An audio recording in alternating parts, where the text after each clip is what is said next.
Hi అండి, అందరు ఎలా ఉన్నారు? నేనైతే చాలా బాగున్నాను. మీరు కూడా చాలా చాలా బాగుండాలని మనస్ఫూర్తిగా కోరుకుంటూ ఒక మంచి వ్లాగ్తో అయితే మేము ముందుకు వచ్చేసానండి. ఇంకా ఎవ్రీడే లాగానే ఇంకా ముగ్గు అయితే పెట్టేసుకుంటున్నాను అనమాట.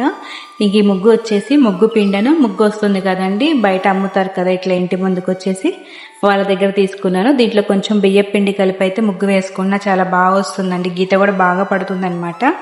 ఇంకా ముగ్గు కూడా వేసేసుకున్నాకైతే ఇంకా పూజ అయితే చేసేసుకుంటున్నాను. ముందు రోజు పెట్టిన పువ్వులన్నీ కూడా తీసేసి ఫ్రెష్గా ఉండే పువ్వులు అయితే పెట్టేసుకుంటున్నాను. ఇంకా దీపాలు అవన్నీ కూడా నీట్గా అయితే వాష్ చేసుకొని వాటిలైతే ఒత్తులు వేసి పెట్టేసుకున్నానండి. ఇంక ఇలా అన్ని పువ్వులన్నీ పెట్టేసుకున్నాకైతే ఇంకా దీపం వెలిగించేసుకుంటాను.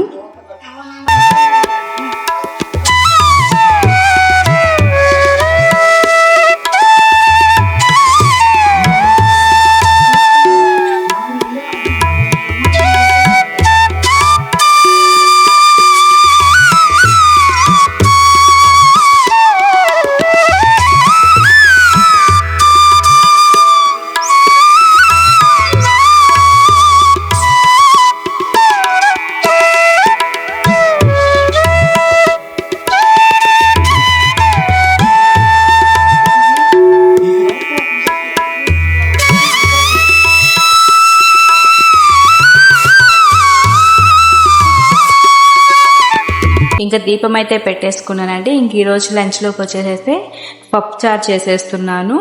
దీంట్లో కాంబినేషన్గా అయితే ఆలూ ఫ్రై అయితే చేశానండి. ఇంక ఈరోజు లంచ్లోకి అయితే సాంబార్ పెట్టానండి. ఇంకా సాంబార్ రెసిపీ అయితే ఆల్రెడీ ఉందన్నమాట మన ఛానల్లో, అందుకని అయితే షేర్ చేయలేదు. మామిడికాయ వేసి అయితే సాంబార్ అయితే పెట్టానండి. ఇంకా దీని కాంబినేషన్ వచ్చి ఆలూ ఫ్రై అయితే చేస్తున్నాను. ఆలూ ఫ్రైలోకండి ఆలూ ఉట్టిగా ఫ్రై చేస్తే మాడిపోతాయి కదా, ఇట్లా బాండికి అంత అంటుకుంటుంది కదా.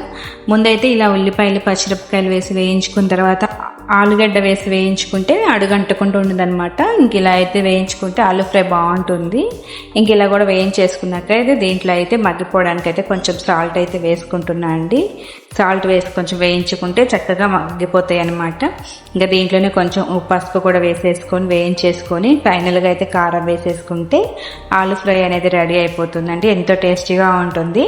ఈరోజు లంచ్లోకి అయితే ఇంకా సాంబారు ఆలూ ఫ్రై అయితే చేశానండి. ఇంకా బయట పని ఉంటే ఇంక ఈరోజు బయటకు అయితే వెళ్ళామన్నమాట. వస్తువు అయితే రోడ్ సైడు ఇలా స్వీట్ పొటాటో అయితే ఇట్లా అమ్ముతుంటే తీసుకొచ్చానండి. అప్పుడే తీసుకొస్తున్నారనమాట రైతులు.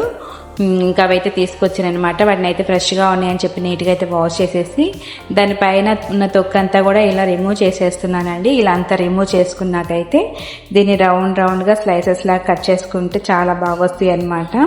ఇంక ఇలా మొత్తం అయితే కట్ చేసేసుకుంటున్నానండి. ఇలా చిన్న చిన్న పీసెస్ లాగా అన్నీ కట్ చేసుకొని ఒక బాండీ అయితే పెట్టుకొని దాంట్లో అయితే కొంచెం నెయ్యి అయితే వేసుకున్నానండి.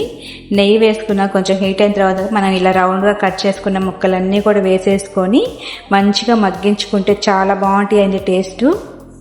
ఎప్పుడు తినని వాళ్ళు కూడా ఇష్టంగా తింటారనమాట. ఇంకా నేనైతే ఈరోజు ఇలా చేసినట్టు చాలా బాగా వచ్చినాయి. ఇది కొంచెం మగ్గినాకైతే ఇంకా దీంట్లోకి అయితే బెల్లం అయితే వేసేసుకున్నానండి. ఇలా సన్నగా తురుముకొని బాగా కరుగుతుంది అనమాట. అట్లా సన్నగా తురుముకొని వేసుకుంటే ఇలా అంతా వేయించుకున్నాకైతే ఆ బెల్లాన్ని కూడా అయితే వేసేసుకొని మొత్తం కలిపేసుకుంటే ఆ బెల్లం అంతా ఈ ముక్కలకి పట్టుకొని స్వీట్గా బాగుంటుంది అనమాట. నేనైతే ఈరోజు మా పిల్లలకి ఇలా స్నాక్స్గా అయితే చేసి పెట్టానండి. చాలా బాగా వచ్చిందనమాట. మీకు కూడా తప్పకుండా నచ్చుతుంది, తప్పకుండా ట్రై చేయండి. వేడి మీద వేస్తున్నాం కదండి, బెల్లం చక్కగా కరిగిపోతుంది అనమాట, ముక్కలకు బాగా పట్టుకుంటుంది. ఇంక ఈ స్వీట్ అయితే చాలా బాగుందనమాట. మా పిల్లలు కూడా ఇష్టంగా తిన్నారు. ఈ రోజుకైతే వీడియో ఇంతేనండి. ఇంకొక మంచి వీడియోతో అయితే మేము ముందుకు వచ్చేస్తాను. అప్పటి వరకు అయితే థ్యాంక్ యూ సో మచ్ అండి.